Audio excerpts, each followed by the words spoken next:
Hello everybody, I'm Mr. Larimer, and I am here to talk to you today about Archimedes and the crown. Now back in the 1st century, there was a king named Hiero II, and he wanted a new crown made for him because he wasn't too happy with this rope that was tied around his head. So he found a chunk of gold that he had, and he decided to give it to this goldsmith and told him, "Make me a new crown." And the goldsmith happily accepted this gold and took it back to his workshop and began fashioning it into a crown. And he returned one day, a few days later, with the crown that was beautifully made, and gave it to the king. And the king was very pleased with this crown. It fit his head well, it might be a little big, but he was very happy with it. It was beautifully done. But as time went off, he began to wonder, did this guy, who may not have been the most trustworthy guy in the world, did he cheat me with this or not? Maybe he put something else in my crown and didn't give it to me made of pure gold. Maybe he mixed some silver in or something.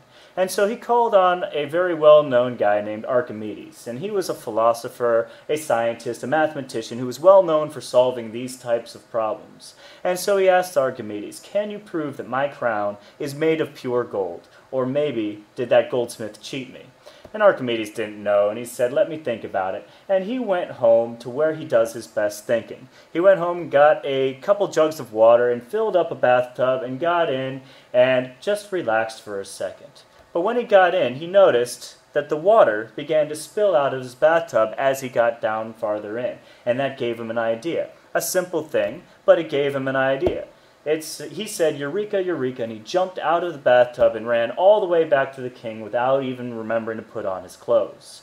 And when he got back to the king, he explained to him and said, just because gold and silver might weigh the same doesn't mean that they are actually the same in all their parts. For instance, 2 bars of gold might weigh the same as 3 bars of silver. It takes more silver to weigh the same as the same weight of gold, because gold is very dense, where silver is not very dense. So, theoretically, if the goldsmith had put some silver in his crown, it might be larger than the same amount of gold.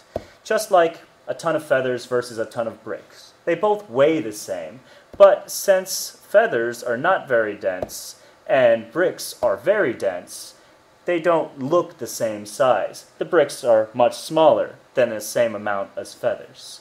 So he decided to test this by taking the gold and the crown and putting them in some water and measuring how much water was displaced.